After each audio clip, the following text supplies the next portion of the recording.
Keluar dulu Pak, yang satunya. Akun yang satunya keluar dulu.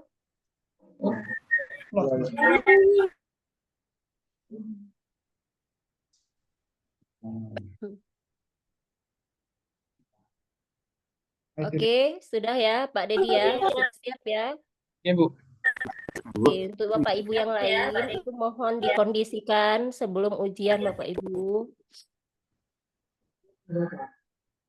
Oke, silakan di-record. Sudah?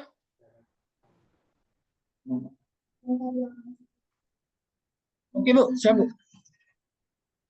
Oke, baik. Silakan membaca 2 ayat Al-Quran Pak Dedi terlebih dahulu.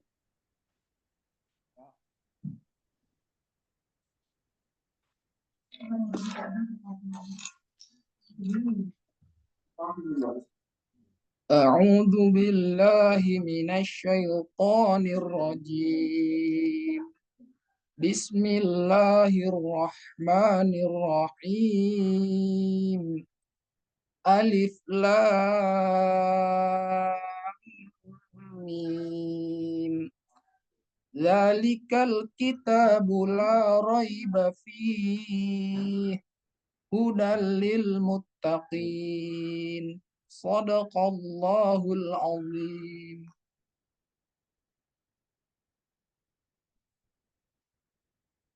Silakan dilanjutkan dengan menulis 2 ayat terakhir dari Al-Fatihah Pak Dedi.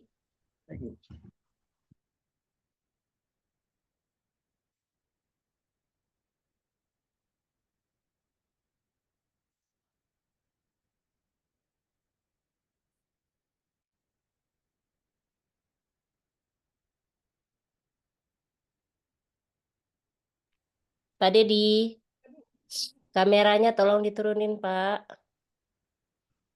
Bu ya.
Oke, silakan diperlihatkan Pak Dedi. Ibu, Ke atas lagi. oh nggak Pak, share ininya. Diperlihatkan di layar Pak Dedi. Ini Bu. Ke atas lagi Bu, Pak. Ibu, apa Bu? Iya, oke. Oke, baik. Selanjutnya silahkan simulasi P5 PPRA-nya, Pak. Baik, Assalamualaikum warahmatullahi wabarakatuh. Apa kabar anak-anak Bapak semuanya? Baik, pada pelajaran kali ini kita akan membahas mengenai P5 PPRA, Profil Proyek Penguatan Pancasila. Di sini kita akan membahas mengenai sebuah materi di mana kita akan memanfaatkan memanfaatkan botol-botol bekas yang ada di sekitar lingkungan tempat tinggal kita. Dari botol-botol bekas itu kita akan membuat sebuah produk, di mana produk tersebut ialah kita membuat tempat minyak goreng ataupun tempat minuman-minuman yang ada pada saat sekarang ini. Baik anak-anak Bapak semuanya, di sini Bapak sudah membawa botol-botol bekas yang sudah Bapak siapkan, dan Bapak juga sudah menyiapkan alat atau bahan lainnya, yaitu berupa tutup botol serbaguna yang di sini sesuai dengan tema kita kewirausahaan. Jadi yang namanya kewirausahaan pastinya juga membutuhkan sebuah modal. Namun di sini modal yang kita gunakan tidaklah begitu banyak. Hanya bermodalkan Rp3.000, kita bisa menjual hasil produk kita nantinya dengan harga yang bisa kita sesuaikan. Misalkan dengan harga 10.000 atau lain-lainnya. Baik anak-anak Bapak, untuk yang pertama, mari kita dulu cuci botol-botol kita dengan menggunakan sabun agar bersih. Lalu kita keringkan. Setelah botol-botol tadi dicuci, kita keringkan, kita bersihkan dengan betul-betul bersih. Juga bisa kita sterilkan juga nantinya, mungkin dengan cara direbus sebentar botolnya agar betul-betul steril. Dan setelah itu bisa kita langsung memasang tutup botol tersebut. Maka jadilah produk yang namanya tutup botol serbaguna yang dapat kita gunakan sebagai tempat minyak goreng dalam setiap rumah tangga kita. Baik anak-anak Bapak, mungkin di sini ada pertanyaan atau ada yang ingin didiskusikan, Bapak persilakan dengan hasil produk yang telah kita hasilkan ini. Jadi kesimpulan dari hasil produk ini, kita dapat memanfaatkan botol-botol bekas sebagai akhlak kita terhadap alam, bahwa masih banyak barang-barang bekas yang bisa kita manfaatkan. Mungkin ini yang dapat saya sampaikan, Bu. Untuk PPT-nya perlu ditampilkan, Bu. Bu, untuk Oke, sudah selesai. sudah, Bu. Oke, baik. Dilanjutkan dengan proposal PTK. Silakan. Ya, ya. Jadi proposal PTK saya sesuai dengan judul, yaitu efektivitas metode problem based learning atau pembelajaran berbasis masalah untuk meningkatkan kemampuan berpikir kritis peserta didik pada siswa SD kelas 6 SD 054892 Lauk Lugur. Jadi pada proposal saya ini, Bu, adapun latar belakang masalahnya yaitu sesuai dengan kebutuhan perkembangan zaman pada saat ini, bahwa berpikir kritis itu merupakan suatu tuntutan ataupun cara yang harus dimiliki oleh setiap siswa dalam memecahkan berbagai masalah yang ada dalam pembelajaran khususnya, Bu. Apa ini mana, Pak? Sebentar, Bu ya.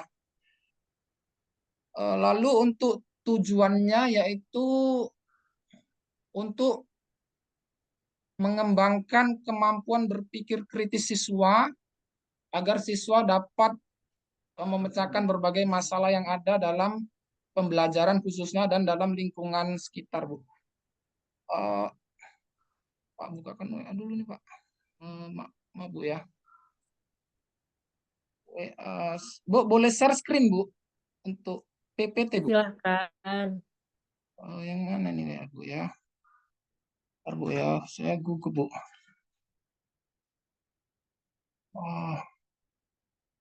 Mana PPT saya nih?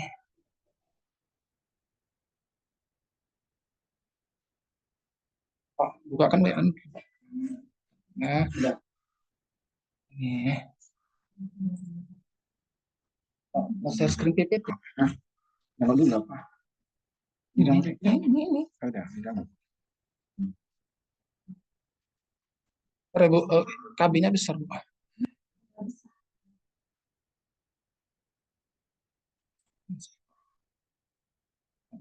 Bapak sini ada. Mana nih apa nih? Udah terdownload ini.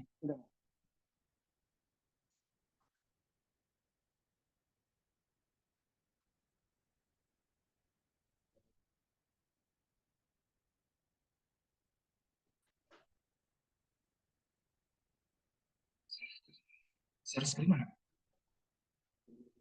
Nih.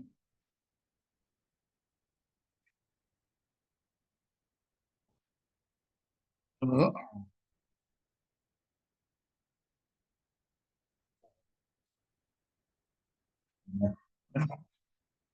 Udah kelihatan, Bu. Belum.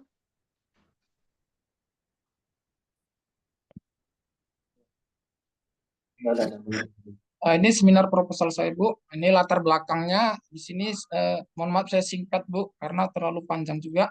Untuk rumusan masalahnya, untuk meningkatkan efektivitas model pembelajaran PBL dalam meningkatkan kemampuan berpikir kritis, lalu faktor-faktor yang mempengaruhi keberhasilan penerapan PBL dalam meningkatkan kemampuan berpikir kritis, lalu apa perbandingan kemampuan berpikir kritis peserta didik setelah menggunakan model PBL dengan peserta didik yang menggunakan model konvensional, lalu apa saja kendala yang akan dihadapi.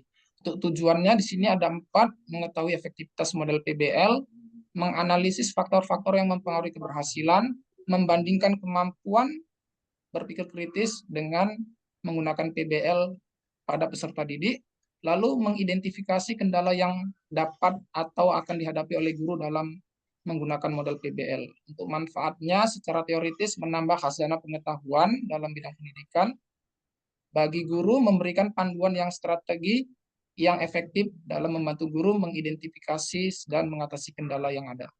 Untuk peserta didik, manfaatnya mengembangkan kemampuan berpikir kritis yang lebih dan meningkatkan keterlibatan aktif peserta didik. Bagi sekolah memberikan dasar yang kuat untuk meningkatkan kualitas pembelajaran, lalu manfaat kebijakan kependidikan. Kajian teorinya di sini saya ambil hanya beberapa sampel, Bu. Yang pertama ada dari Joyce dan Wells dalam Purnomo dan kawan-kawan. Ini maksudnya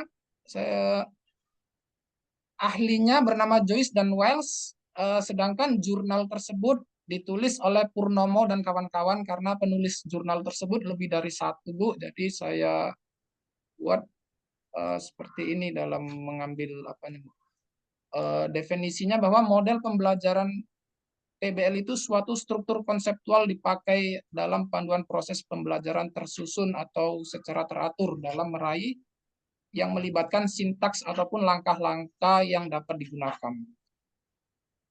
Pengertian PBL sendiri yaitu menurut para ahli, ada menurut Arens dalam jurnal yang ditulis oleh Titin Surnaryati dan kawan-kawan tahun 2004 di halaman 3 bahwa PBL adalah metode yang dapat digunakan secara nyata dalam memecahkan suatu masalah untuk mengembangkan pengetahuan secara mandiri.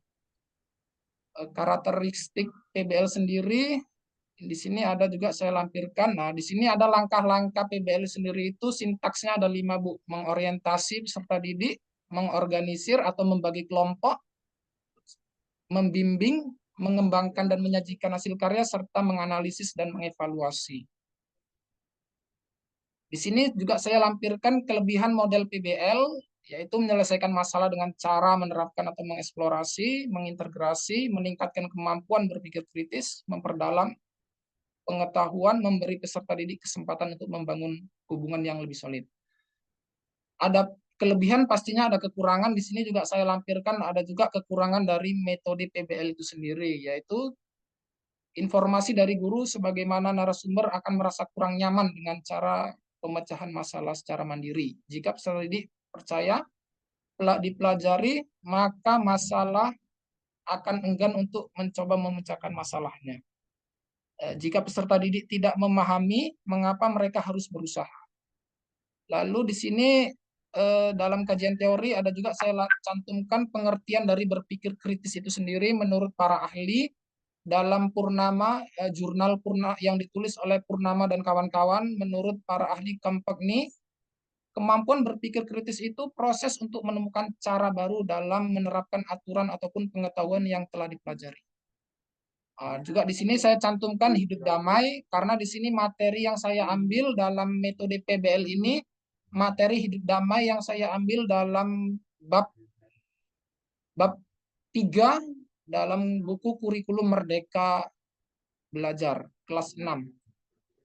Metodologinya ada variabel X atau independennya yaitu metode PBL itu sendiri yang disebut dengan variabel bebas. Lalu variabel Y-nya berpikir kritis peserta didik.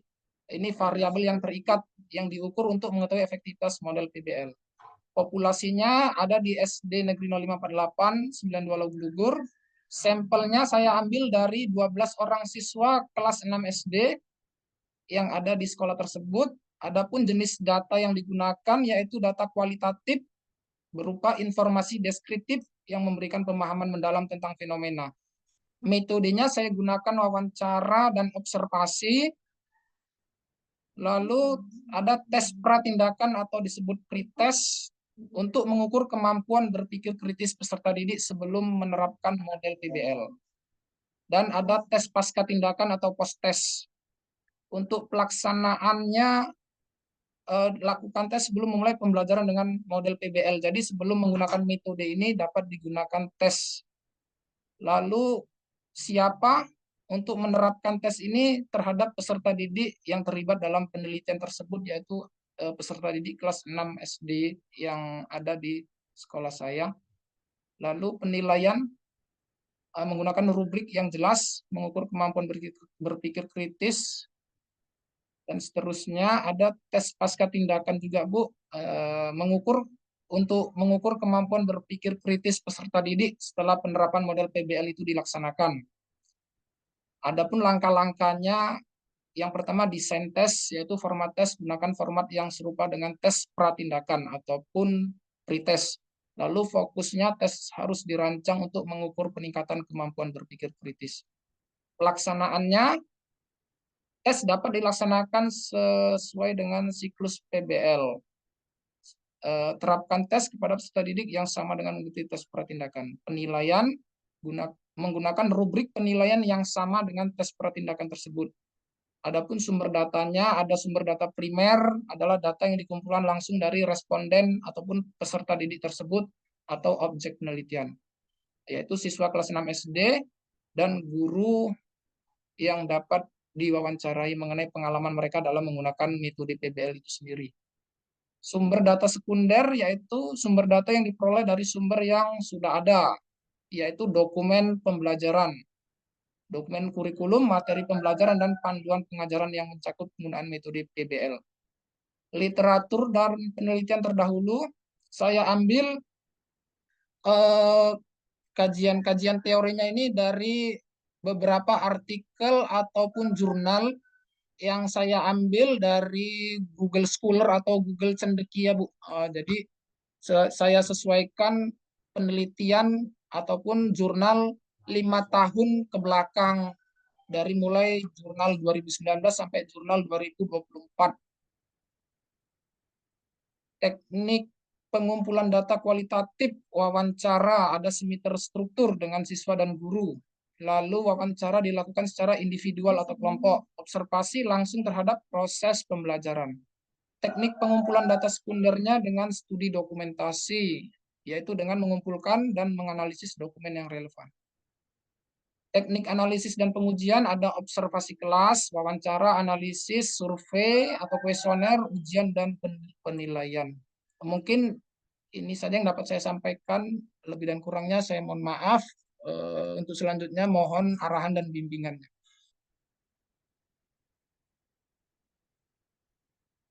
Uh,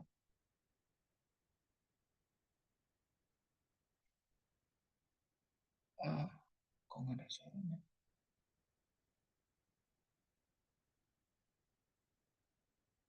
Pak, untuk PP5 PPRA saya ini saya tampilkan nggak boleh, Pak ya?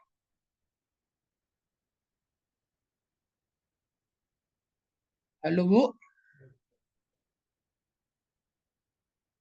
halo Bu,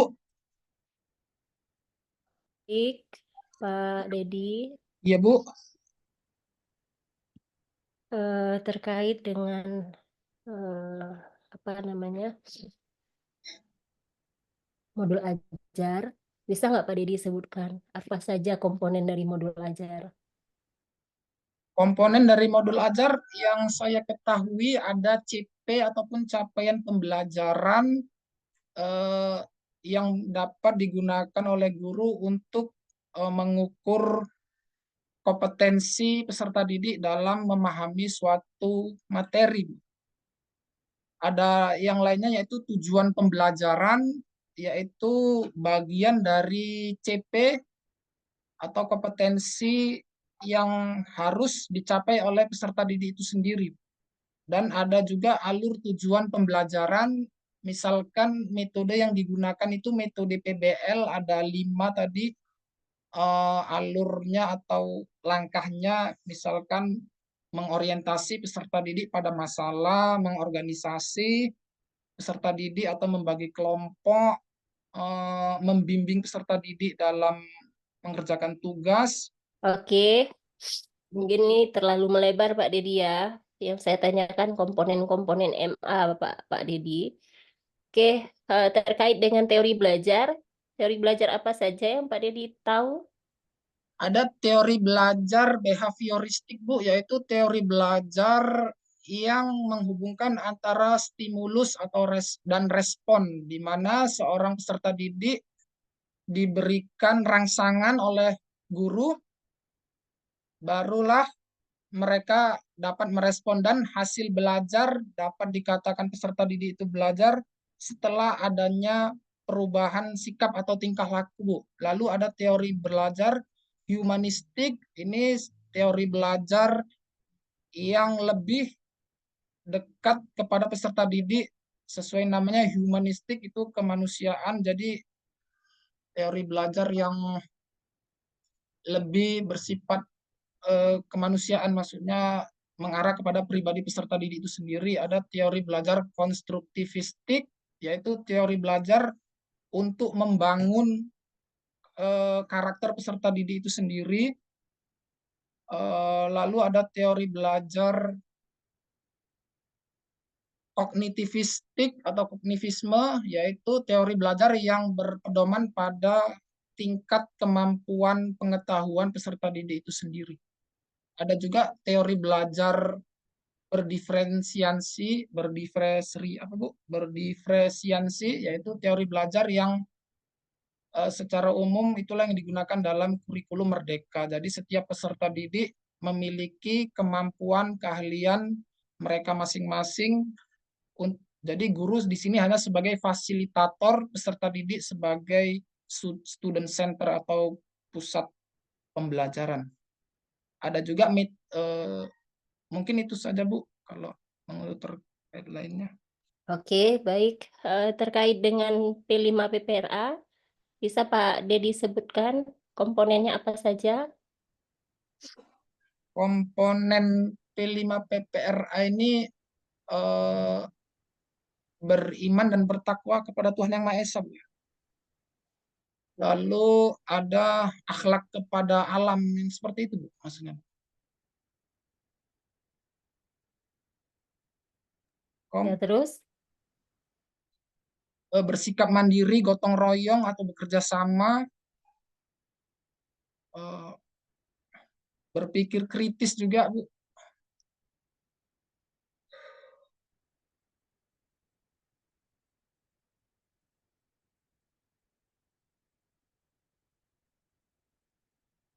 Dan sepengetahuan saya, eh, yang saya pelajari kemarin, untuk P5 PPRA ini, eh, yang saya baca semalam, Bu,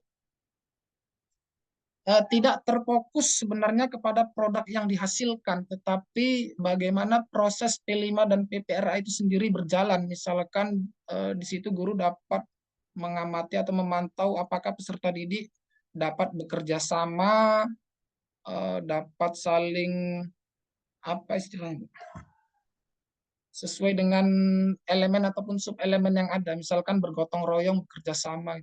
Jadi hasil itu sebenarnya tidak begitu diprioritaskan, tetapi prosesnya.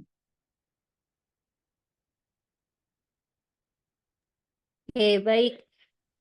Untuk apa namanya, untuk proposal Pak Dedi sendiri, kenapa memilih judul itu? Jadi sesuai dengan LK 5 saya, Bu, yaitu saya kan mengambil materi hidup damai dengan saling maaf-maafkan dan sesuai dengan latar belakang masalah yang ada, karena di sekolah kami itu sesuai dengan metode yang dapat digunakan oleh guru dalam menyampaikan materi, yaitu dengan membagi kelompok-kelompok. Maka saya mengambil materi itu karena metode yang digunakan PBL untuk memecahkan masalah. Saya ingin anak-anak itu dapat lebih kritis lagi dalam berpikir dan sesuai dengan materi hidup damai dengan saling maaf memaafkan, karena yang namanya anak-anak ini, jika mereka sudah katakanlah apa, berkelahi atau apa, untuk membagi kelompok ini susah, Bu,